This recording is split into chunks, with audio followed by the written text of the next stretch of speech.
on, dads, and welcome to the Betwixt. It's episode 56, recorded on Sunday, August 1st, 2021. It's August already?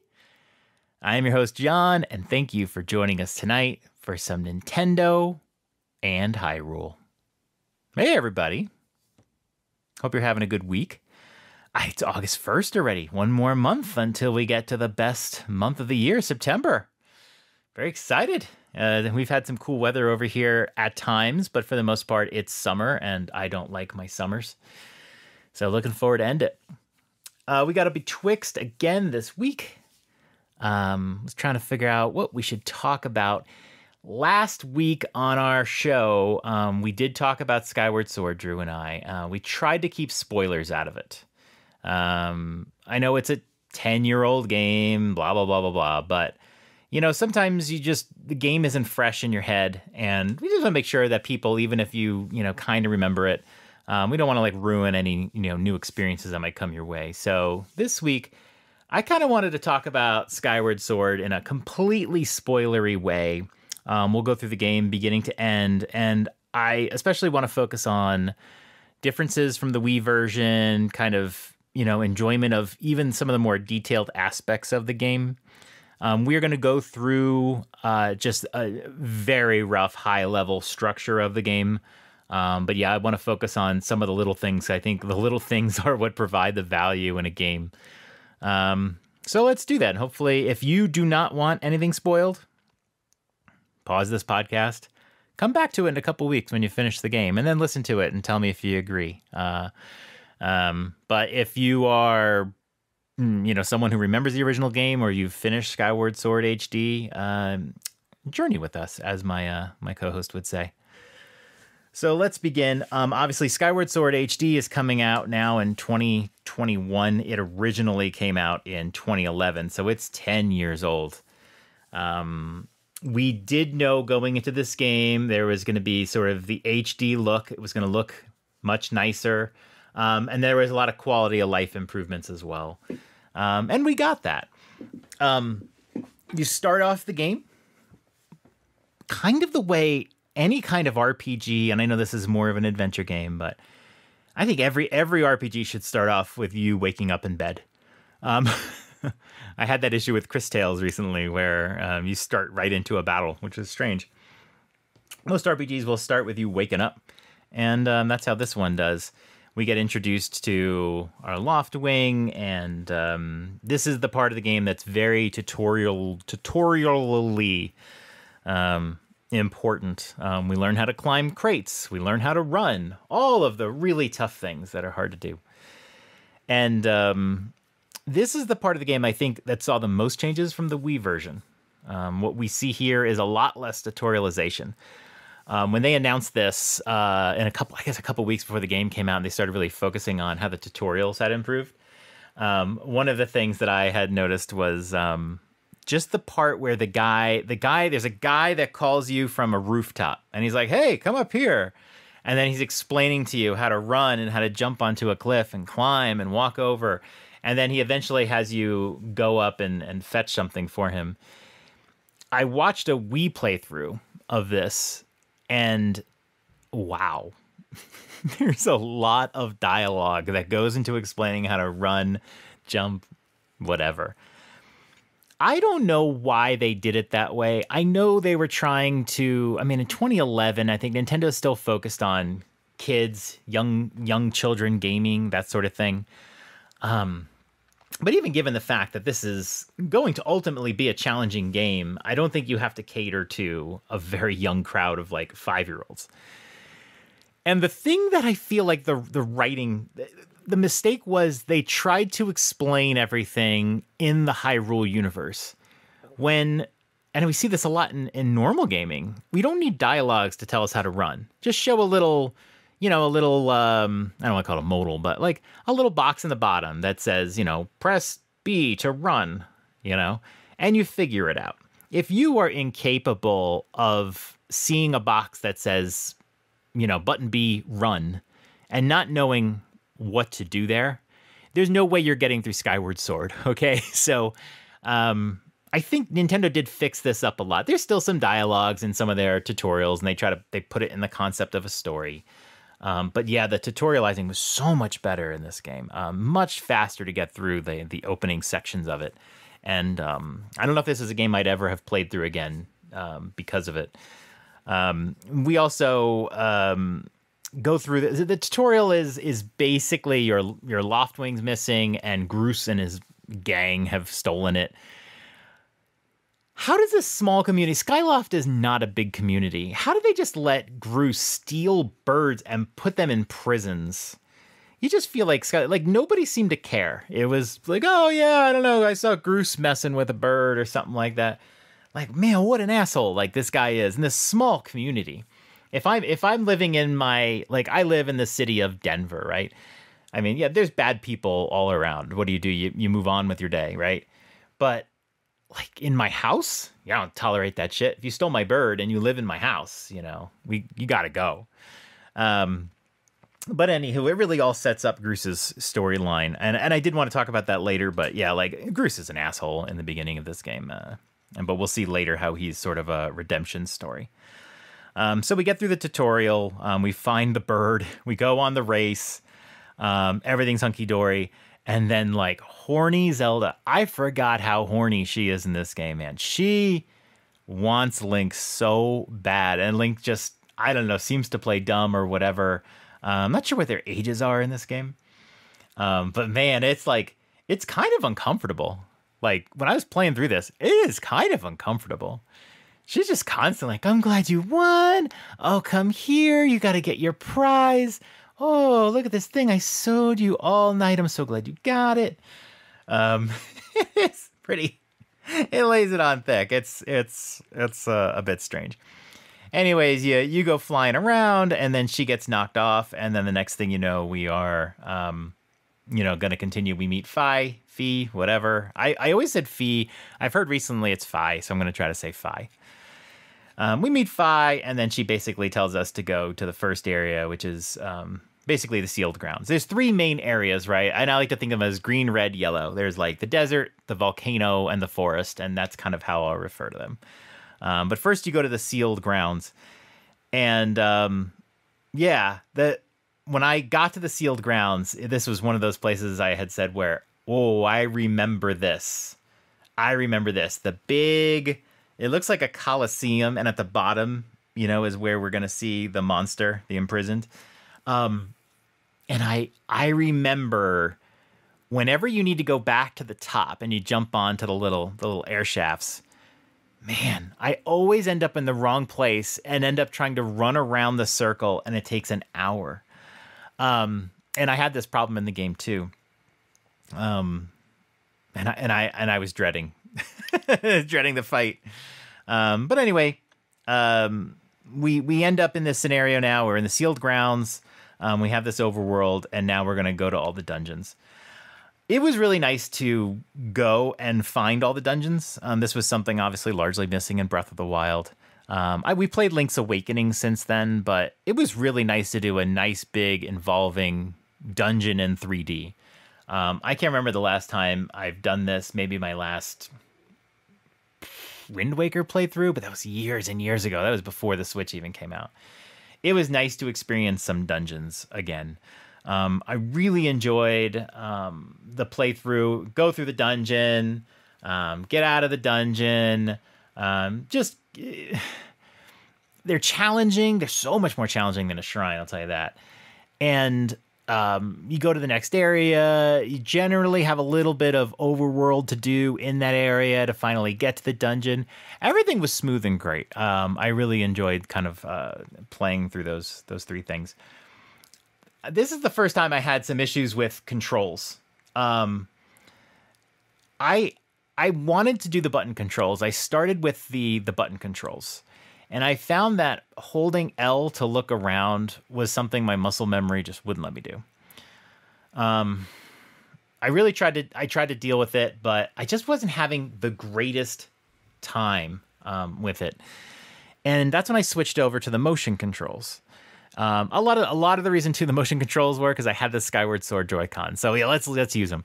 But I did switch the motion controls, and I was really enjoying those. So I figured, okay, I'm just going to play this game with motion. It's weird. I know, whatever.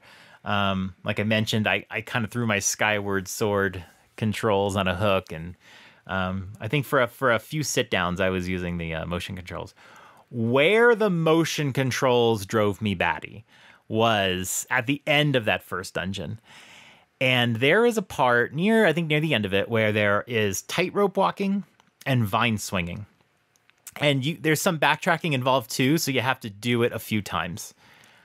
This drove me crazy. I couldn't figure out, when you go across a tightrope in a video game and it's like, oh, left, left, left. I think we had this in one of the Mii games on the Wii. I think it was like Wii Fit. I think was it Wii Fit Plus? I think it was Wii Fit Plus. One of those games. If you're holding a Joy-Con and that's how you balance, and people can just hold it straight, you can put it on a table and you'd never have trouble. So you have to do this artificial throwing people's balance off thing. And it sucks, but it's the only way to really accomplish it in a game. And man, I could not figure out how to get this working on the motion controls. Eventually what happens in Skyward Sword is when you fall off the tightrope, you don't actually fall, you kind of catch yourself. And then you have to pick yourself up again. And that's what was happening in the game. I would fall, catch myself, come back up, move a few feet, fall, pick myself up. It was maddening. And then there's times when you have to fight enemies. They're either waiting for you or they're on the tightrope.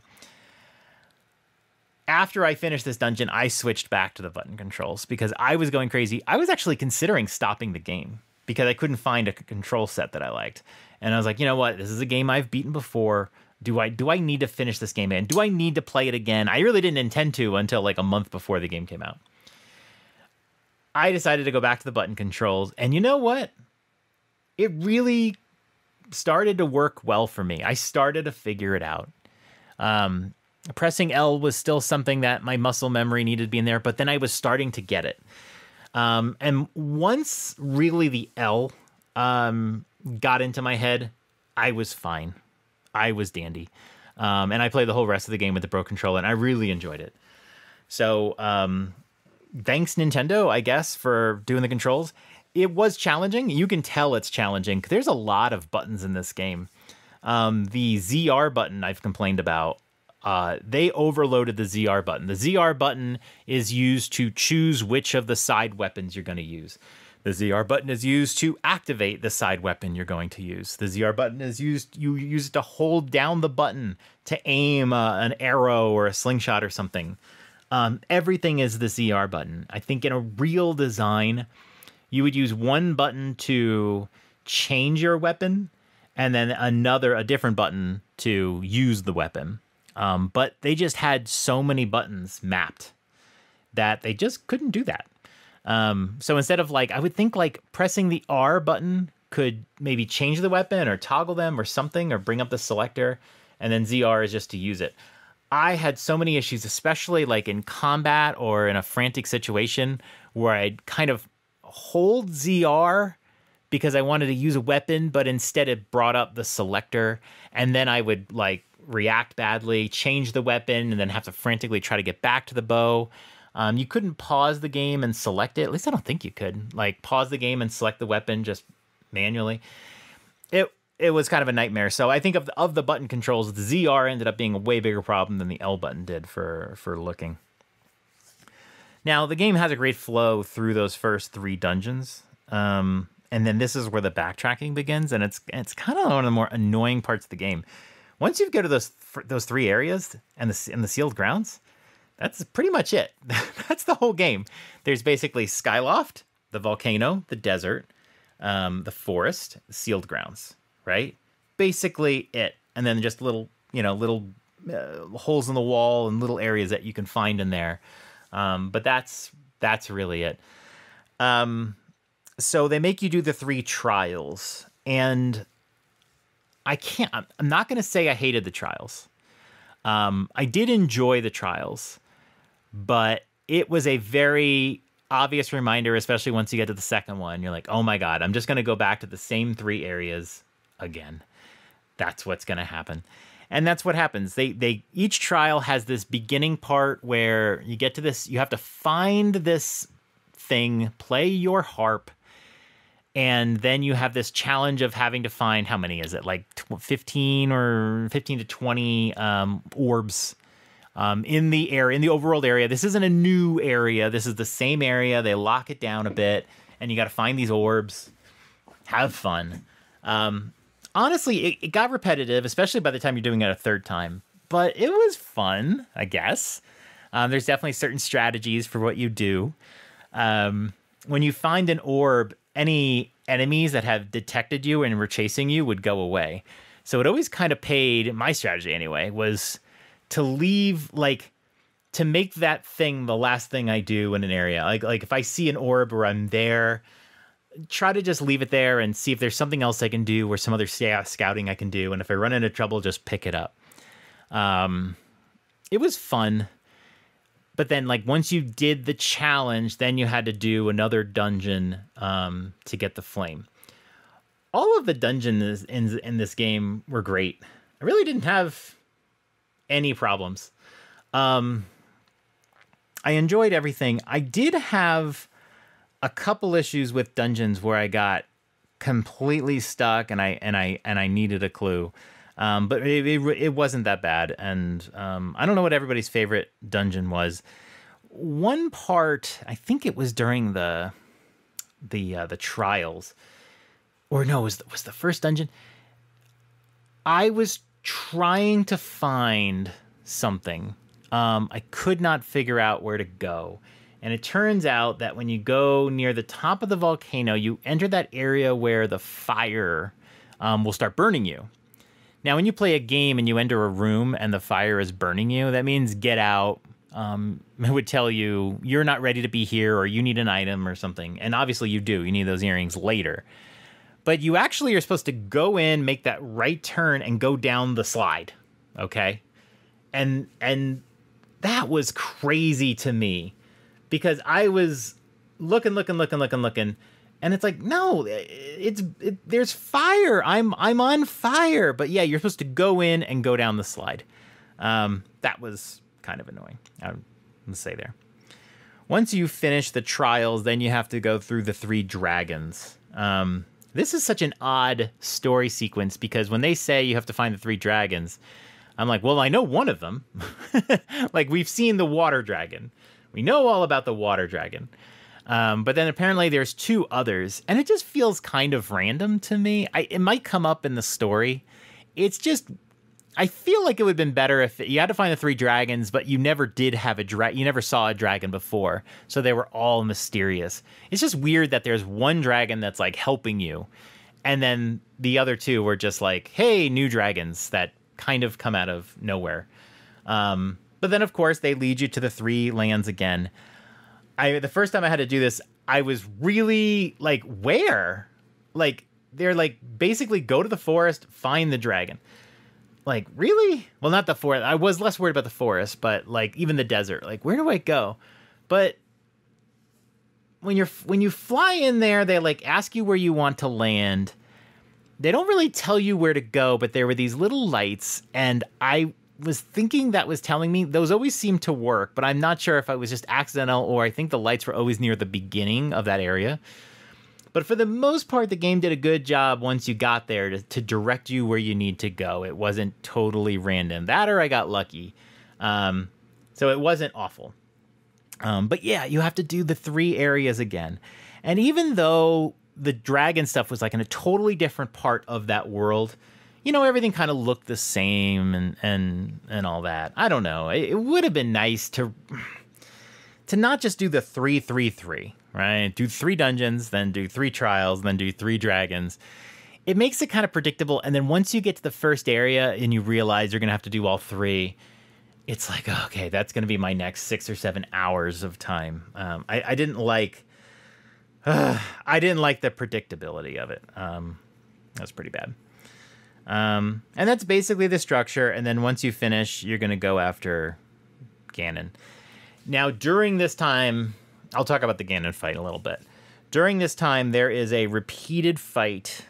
I remember this from the game, and there was some gnashing of teeth from the Discordians about it. But the Imprison, that's the big spiky guy. Very weird boss, by the way. I don't know. He's supposed to be like the beginnings of Ganon, or where Ganon comes from.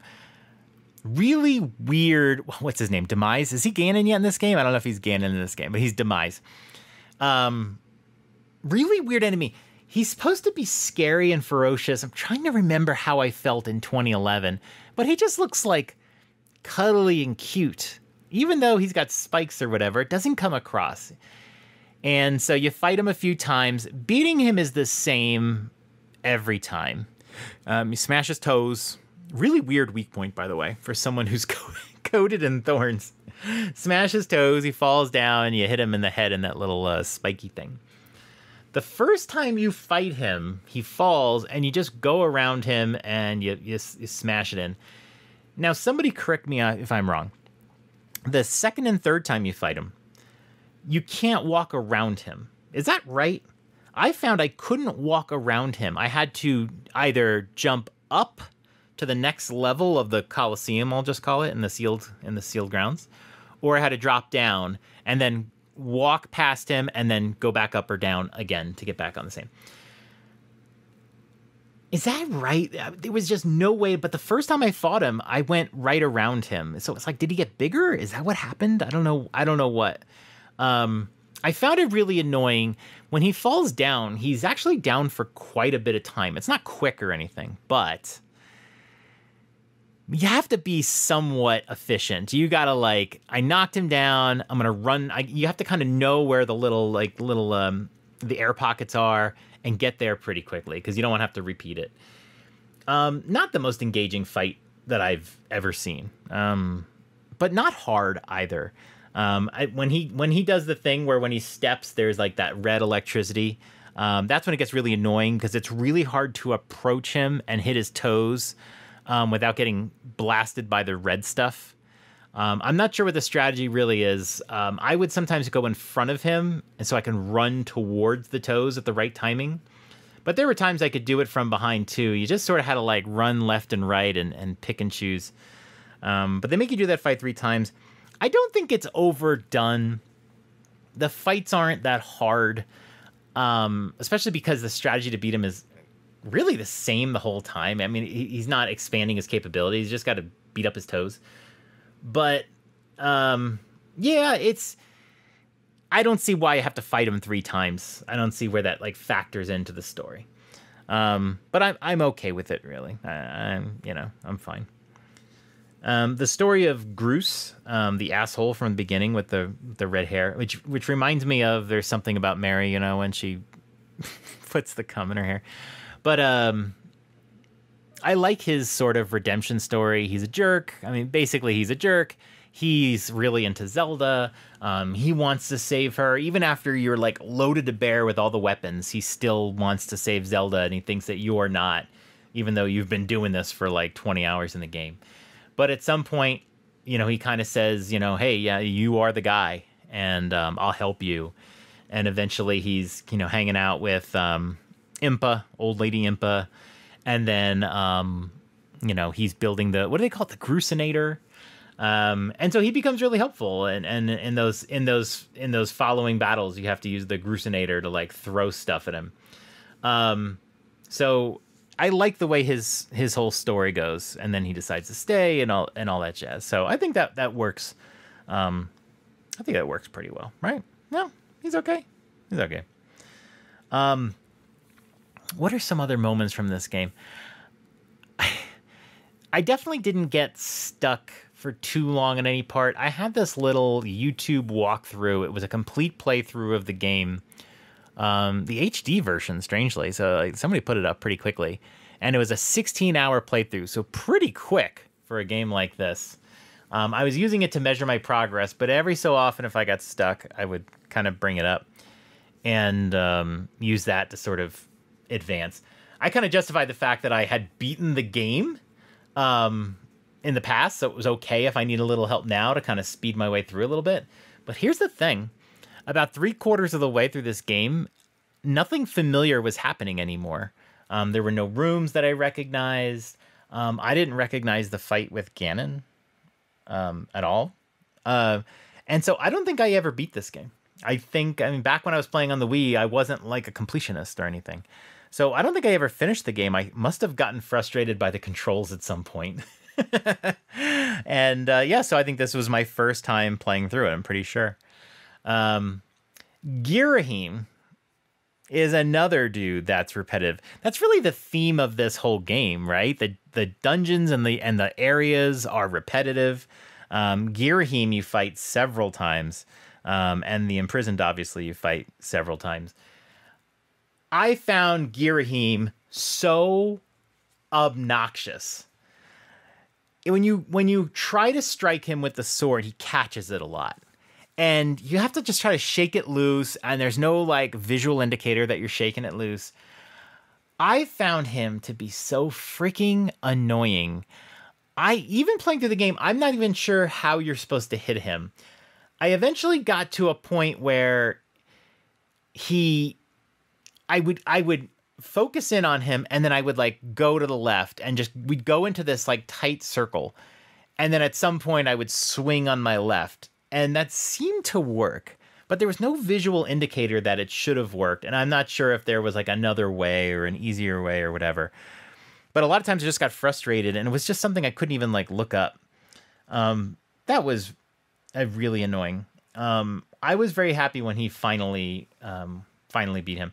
Oh, and he also did in the later stages too. He does the thing where he puts up the defenses and you have to swing in one direction, which I mean is a nice like motion control-y way, right? So like think about the skeletons, right? They have multiple lots of hands, and then they put up the swords, and there's like one side where you can swing in from, and you have a very small window to figure it out.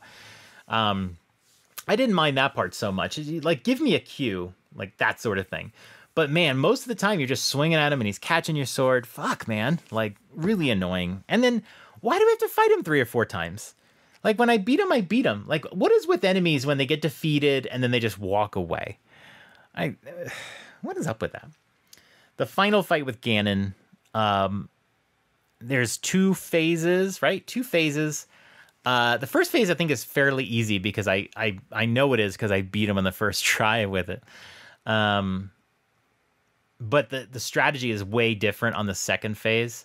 So I think largely in the second phase, you're supposed to raise your sword and get it electrified and then sort of strike him with it. That's like a really effective thing. I had a ton of trouble with him on the second phase. I had no idea what to do. He was like brutalizing me.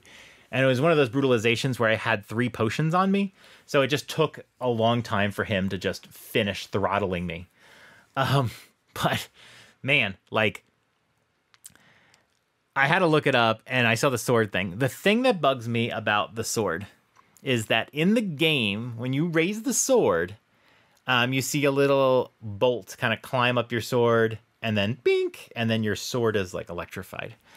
In the second phase of the Ganon fight, that's not how it works. You kind of hold your sword up and that thing never happens. And then eventually like lightning hits your sword. I don't know if I missed something in the story, but why? Why was that? I don't know.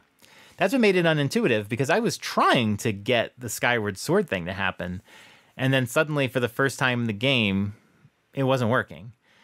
I don't know why they did that. And then when you're holding the sword, he could hit you. It just was, it was a thing. But eventually I could beat him. Fun story. My son was watching me play fight it wasn't the first time I was fighting Ganon. It was like the 5th time. But he was in the room watching me, and I was fighting. The first phase was easy, just one shot at a time. After about 8 shots, you go to the second phase. But at some point he lost faith in me, and I was holding on, and I was on my last potion, but he just like walked out of the room, and I was like, wait, you're quitting on me? Like, and I'm saying like, you're quitting on me? You're just leaving? And so he decided to stay, and I beat Ganon, and I just like, oh man, I wouldn't say I rubbed in his face, but I was like, you gave up on me, and I did it. Like, my son is probably better at video games than I am at this point, but we just play different games, luckily. So you can't do a one-on-one comparison, but I could never be as good at Fortnite and whatever games he plays. That anyway. So yeah, when it was all over, I was I gotta say, I was fairly satisfied with the game. I enjoyed playing it through. Very happy I did the button controls. The graphics look a lot better than the original. If you ever like bring up a couple YouTube videos to compare them, it looks a lot better than the original. They didn't change any of the models or anything like that. I thought like some of the characters, like they changed the way they look. They didn't change the 3D renders in any way. I don't know, maybe there's one or two things that they felt like they had to really fix, but for the most part, it looked like the original. It was just a sharper, cleaner graphic. They probably updated the textures and all that for the HD, but I don't. It's one of those things. What was the game? Xenoblade Chronicles, where they didn't update everything. They update the important stuff, and there was definitely a lot of areas in Skyward Sword, especially in the landscapes, that looked like kind of the old graphics. And Skyward Sword is a very empty game too. It doesn't feel like Breath of the Wild where you see this really cool rugged landscape. There's a lot of like flat area. And when you're walking or when you get close to it, it feels blank and empty. And that really kind of describes a lot of the overworld. And I mean, even Skyloft too. I mean, there's little nooks and crannies in Skyloft. There's things to discover. But there's not a ton to do in Skyloft, and I wish Skyloft and the Overworld had more to do. I guess we should talk a little bit about the Overworld, basically the area where you're flying in the clouds. So boring. I mean, it's the worst part of the game. You have to fly everywhere. You can't warp. You feel like when you go to the bird statues, you could warp, but you can't. About halfway through the game when I realized like, oh, I have to go over to the red beam. Oh, I have to go back to Skyloft. I have to go to the green beam now. It's like, oh, I can't warp. And I remembered that there was that Loftwing Amiibo that came out, and I don't have one. So I went to look up and remind myself, what will it do? Can I just warp to Skyloft? And that's not what it does. If you are on the surface and you use the Amiibo, you'll jump up to the clouds. And then when you use it again the second time, you'll jump back down to where you used it. So it's handy, but man, like, you know what I would have done? Instead of going to the clouds with that Amiibo, going to Skyloft would have been great. I want to go directly to Skyloft, maybe right in my room or right outside the door of the dormitory. That would have been so useful because there's so many times you finish something and you have to go back to Skyloft, fill up your potions, maybe do an upgrade, just sometimes doing some side quests, right? Go talk to some people, get some side quests down. There's that one side quest we have to help people that, you get the little, I forgot what they called them, but you get those little gems and then you can trade those in with the monster dude. But like, just go to Skyloft. That would have been really nice. There's not a lot of value in going to the sky at any given time. And I know the Amiibo would have made things a little bit easier if you needed to go to the sky or do something like, so maybe you run out of potions and you just want to jump to the sky, then you want to come back to where you were. That's fine. I just don't think the game was hard enough to really need that. I don't think it was super necessary. It wasn't the difficulty, it's just the monotony. And the other thing too is Skyloft is the only place you can get a potion in the whole game, right? There's no other place you can get a potion in the entire game. And that's not true in any other Zelda game. There's potions you can find anywhere, some shops, whatever. Having another place where you can get some freaking potions would have been nice instead of having to fly all the way to freaking Skyloft. But overall, it was fun. I didn't try to 100% it or anything like that. The thing that sort of prevented me was there's all these little things all over the place, these little holes in the ground, stuff like that. And usually when I feel like in order to 100% the game, I'm going to have to go look at a walkthrough because of all the little things that could be anywhere in this game. I usually don't. And so I didn't. But I wouldn't really put it past playing through the game again in the future on the harder game mode that they added there. I had a lot of fun playing through the dungeons. I had a lot of fun with the formula. It's a game that when you're done with it, you go, actually, that wasn't that long. 333, and that's it. The places where I got hung up in the game the most were like in every few dungeons, what do I do? How do I get through this dungeon? How do I get into that room? Or where do I go? Like, I need to go somewhere to continue the story, but I don't know where to go, and I'm just going to walk around aimlessly. And even some of the side quests, like, not really necessary. That's probably a bad thing in a game, too. You want to feel like the side quests really helpful. Every time you finish a dungeon, you get another heart. That's always super valuable in a Zelda game. But yeah, the side quests sometimes felt a little empty. And especially when some of the earlier side quests you don't do till later, and your reward is so piddly. I don't know how games can really fix that. I feel like the only way to fix that is if there are 30 side quests in a game, the first side quest will get you, like, let's say 20 rupees. And the next one will give you like 50 rupees. And no matter what order you do them in, or no matter how difficult they are, the prizes are always the same, and they just escalate. So that when you finish the final, what did I say, 30? If you finish the final quest, you get the best thing. But as you know, in some games, you end up with something really cool because you did a side quest late in the game, and then you decide to do some of the early side quests, and you get nothing of use. So you really like kind of lose that. You lose that motivation. So, but that's it. I mean, it's a fun game. I feel like they fixed Fi. Fi was super annoying. Fi is fixed. They cut down on the tutorials. Great. Even the notifications and stuff, the screen was less cluttered. They used to show the whole controller on the screen. I think they still kind of did, but you can turn that off. I'm not sure if you could turn it off in the original game, but you can turn off all of the garbage. Go watch a playthrough of the Wii game. There's so much garbage going on the screen. Every time you get on a ledge, it's telling you what to do the entire game. So you can really kind of get rid of all that garbage. They did a really good job of cleaning up this game and making it playable. It is unfortunate that you had to use the L button in order to change your camera and that sort of thing. That was really unfortunate.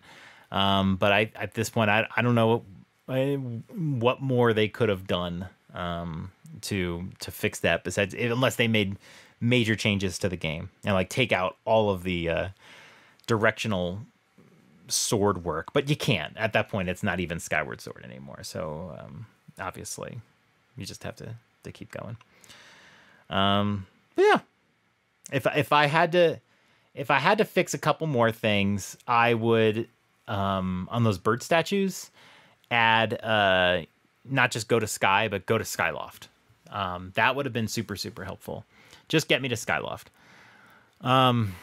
The ability to warp is something that would also be nice, but I understand why games don't want to make warping super easy. They want you to travel. They want you to fall in love with the world. They don't want you to just be able to go places super, super quickly. It makes it feel like you're not in a world anymore. I get it. It would have been nice on this second playthrough, but just give me a go to Skyloft button. And then I guess another thing would be when you're at Skyloft and you want to go to one of at least the 3 major areas, the ability to just warp there. Maybe there's a little statue at each of the jump off points that just says, go to the forest. I mean, that would have been dandy. Everything else I really loved. I will point out the in the desert, the way the desert can toggle between the future and the past. Or is the present and the past? No, it's the present and the past. With the circles and those gemstones that light up. Man, that didn't age a bit, man. That is a really cool game mechanic. I just love it every time, especially because when you're in the desert, everything's so dead and the color is so drab. And then every time it lights up and you see the vibrant color of the past, it just like perks you up every single time. That did not age one bit. That was just glorious. But yeah, hope everyone enjoyed it. If you're still playing through it, keep going. There are some parts that are annoying, but man, it's a fun game. The pirate stuff is cool. They're just, I think of these little moments and whatever. And if you take away maybe 4 or 5 points where I got stuck and I was annoyed, I love the game through and through. Loftwings and all, Overworld and all. Yeah, the clouds really tried to ruin it, but they didn't for me. So I'm looking forward to the next HD remake we get. I don't know if that's Fatal Frame, or I don't know what we would do. What's the next big Nintendo game that we want to see remade and maybe fixed a little bit? It's an interesting thought. I can't think of many broken Nintendo games, but maybe we can get a 1-2 Switch remake where we get a game. I don't know. I don't want to get into it. Anyway, thanks for joining me for this. Hope everyone enjoyed it. Let me know what your favorite parts of the game was and like maybe what you would have changed too. But thanks for listening. Take us away, Sadie. The Dads After Dark show is a part of the Nintendo Dads family of podcasts. You can subscribe to us anywhere podcasts are available, including iTunes, Google Play, Spotify, and Stitcher. Be sure to join us on the Nintendo Dads Discord in the Dads After Dark show channel for some naughty After Dark talk. Follow us on Twitter at @NDadsAfterDark. Ask us a question, and we may answer it on the show. That's all for tonight. Good night, Dads. Sweet dreams.